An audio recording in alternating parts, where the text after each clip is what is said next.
اسی طرح سے تیسری چیز یہ ہے کہ جوان بچیوں کو اس دن گاڑیوں میں بھر بھر کے لے جاتے ہیں. کچھ چھوٹی بچیاں ہوتی ہیں, کچھ بچیاں بڑی بھی ہوتی ہیں. اب بڑی چھوٹی کا کوئی ایسا اسکیل تو ہے نہیں. ماں کو سمجھنا چاہیے کہ میری بچی کو باہر نہیں بھیجنا چاہیے. اجنبی لوگ ہیں, اتنی بھیڑ ہوگی, لڑکے ہیں, کیسے اچھے بھی لوگ اس میں ہوتے ہیں بیچارے غلطی سے آ جاتے ہیں, اور برے لوگ بھی ہوتے ہیں جن کے لیے آج ہی کا دن جو اصل دن ہے. اور بچیاں پردہ ہے نہیں ہے, دوپٹے کہاں جا رہے ہیں, کہاں بچی جا رہی ہے, بھیڑ میں, اتنی بھیڑ میں دھکا بکی سب اس کے اندر بچیوں کو بھیج دیتے ہیں. یہ سمجھتے ہیں کہ ہم نے اسلام پر بہت بڑا احسان کر دیا, ہم نے اسلام کے لیے کچھ کر دیا. یہ جائز نہیں ہے. اپنے بچوں کی حفاظت کرنا چاہیے, اپنی بچیوں کی حفاظت کرنا چاہیے. خواتین بھی آ کے بے پردہ کنارے کھڑی ہو جاتی ہیں کہ اسلام کا جلوس جا رہا ہے, کہ اسلام کا جنازہ جا رہا ہے. سوچیے, اسلام کا جلوس جا رہا ہے, یہ جنازہ جا رہا ہے اسلام کا.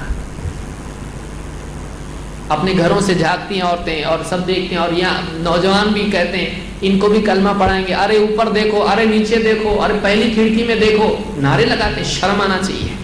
مسلمان بچیاں کبھی ہوتی ہیں, خواتین ہوتی ہیں, کبھی غیر مسلم ہوتے ہیں. پولیس آ جائے اگر اس میں تو ایک دم جوش اسلام کا زندہ ہو جاتا ہے, ان کو بھی کلمہ پڑھائیں گے. اچھا, گھر میں جا کے پہلے خود کلمہ پڑھانے نہیں آتا ہے اس کو, ان کو کلمہ پڑھانے چلا ہے.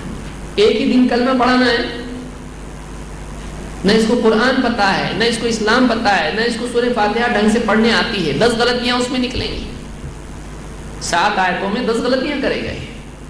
لیکن دوسروں کو کلمہ پڑھانا نکلا ہے, وہ بھی سال میں ایک بار. سال بھر اپنے گھر میں نہ خود پڑھتا ہے کلمہ, نہ گھر والوں کو پڑھاتا ہے, کبھی چیک بھی نہیں کیا. یہ آج ہمارا امت کا حال ہے. یہ امت کے زوال کی علامت ہے, یہ تنزل کی علامت ہے کہ خیالی چیزوں کو امت عمل کا بدل بنا لیتی ہے, دعووں کو, چیخ پکار کو, کھیل تماشے کو دین کا بدل بنا دیتی ہے. یہ زوال کی علامت ہے, امت کے زوال کی علامت ہے. اور زوال کے دور میں اگلی سٹیپ کی بجائے پچھلی سٹیپ کریکٹ کرنی پڑتی ہے, حال کو درست کرنا پڑتا ہے. تو تیسری چیز جو ہے بے پردگی اس دن ہوتی ہے. اللہ تعالیٰ نے فرمایا وَقَرْنَ فِي بُيُوتِكُنَّ وَلَا تَبَرَّجْنَ تَبَرُّجَ الْجَاهِلِيَّةِ الْأُولَى. اللہ نے نبی صلی اللہ علیہ وسلم کی بیویوں سے کہا وَقَرْنَ فِي بُيُوتِكُنَّ, اپنے گھروں میں بیٹھی رہیو. وَلَا تَبَرَّجْنَ تَبَرُّجَ الْجَاهِلِيَّةِ الْأُولَى, پچھلی ماضی کی جاہلیت میں جو بے پردگی ہوا کرتی تھی, تم ویسا بلا پردہ اپنی زینت کا اظہار نہ کرنا. امت کی ماں, نبی کی بیوی کون ہوتی ہے؟ نبی کی بیوی, محمد صلی اللہ علیہ وسلم کی بیویاں ہم سب کی کیا ہیں؟ ماں. ان کو کہا جا رہا ہے گھر میں بیٹھے رہو, پردے سے رہو, اپنی زینت کا اظہار لوگوں پہ مت کرو. آپ بتائیے جن کے بارے میں یعنی امت کا عقیدہ ہے کہ امت کی ماں ہے, ان سے کہا جا رہا ہے. باقی خواتین کو کتنا پردے کا لحاظ کرنا چاہیے, کتنا لحاظ کرنا چاہیے. لیکن آج دیکھیے, چاہے وہ یہ عید ہو یا عید میلاد النبی جس کو مناتے ہیں لوگ, وہ ہو یا کچھ بھی ہو, یا نکاح ہو, آج بے پردگی مسلمانوں میں کتنی عام ہے.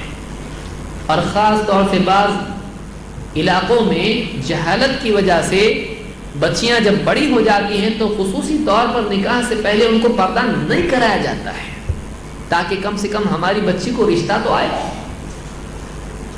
اس کو پردے میں رکھ کے کرنا کیا ہے, دینے لینے کی بچی ہے, دیکھنا چاہیے, لوگ دیکھیں گے کیسے اس کو ہماری بچی نکاح کے لائق ہو گئی ہے. بہت شرم کی بات ہے. مسلمانوں کو چاہیے کہ وہ اپنی زندگی کے معاملات میں ازواج مطہرات کو دیکھیں, اس دور کی مسلم خواتین کو دیکھیں. ترقی یہ نہیں ہے کہ ہم دوسری قوموں کے رہن سہن کو اور دوسری قوموں کے رواج کو, عادات و اطوار کو اپنائیں.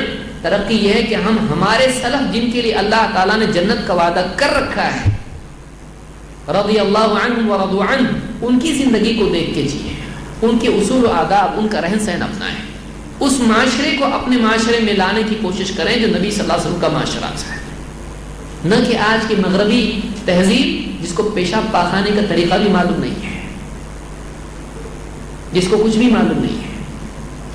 ٹیکنالوجی زندگی گزارنے کے طریقے کا نام نہیں ہے، ویسے ہی جیسے سواری منزل کا نام نہیں ہے، منزل کے لیے ذریعہ وسیلہ ہے، وہ منزل کا نقشہ بھی نہیں ہے اور وہ منزل بھی نہیں ہے۔ دوسری قوموں کو دیکھ کے ہم کو نہیں چلنا ہے۔ تو بے پردگی اس دن عام ہوتی ہے اور یہ بہت شرم کی بات ہے۔ 4 جھوٹے نعرے اور دعوے اس دن عام ہوتے ہیں۔ اللہ تعالیٰ نے فرمایا یا ایھا الذین آمنوا لم تقولون ما لا تفعلون، اے ایمان والو تم وہ کیوں کہتے ہو جو کرتے نہیں ہو، تم وہ کیوں کہتے ہو جو کرتے نہیں ہو۔ کبر مقتا عند اللہ ان تقولوا ما لا تفعلون، اللہ کے نزدیک یہ چیز بڑی گھناؤنی ہے، بڑی قابل نفرت ہے۔ مقتا، کبر مقتا عند اللہ، اللہ کے نزدیک یہ چیز بڑی قابل نفرت ہے کہ تم وہ کہنے لگو جو تم کرتے نہیں ہو۔ یعنی تم وہ دعوے کیوں کرتے ہو جو پریکٹیکلی تم کر نہیں پاتے، بڑے بڑے دعوے کرتے ہو، نبی کا دامن نہیں چھوڑیں گے اور نماز چھوڑ رہے ہیں اور حلال و حرام کی تمیز چھوڑ رہے ہیں، نگاہوں کی حفاظت چھوڑ رہے ہیں اور دین کی کتنی چیزیں چھوڑ رہے ہیں، لیکن سب چھوڑنے کے بعد یہ کہتے ہیں نبی کا دامن نہیں چھوڑیں گے۔ تو زبان سے جو کلمات آدمی کہہ رہا ہے واقعی پریکٹیکلی اس پر کتنا عمل کرتا ہے؟ آدمی اتنے ڈیرنگ سے کہہ رہا ہے، کیا اس کے دل میں خیال نہیں گزرتا ہے کہ جو زبان سے میں کہہ رہا ہوں علم یعلم بان اللہ یرا، کیا اس کو نہیں معلوم اللہ اس کو دیکھ رہا ہے، کہ اللہ کے سامنے بول رہا ہے اور دل میں معلوم ہے یہ آج کہیے کل سے تو پھر اپنی وہ پرانی زندگی جیسی ویسی جینا ہے۔ تو جھوٹے دعوے اللہ کو پسند نہیں ہے، بڑے بڑے نعرے لگانا، بڑے بڑے دعوے کرنا اللہ کو پسند نہیں ہے۔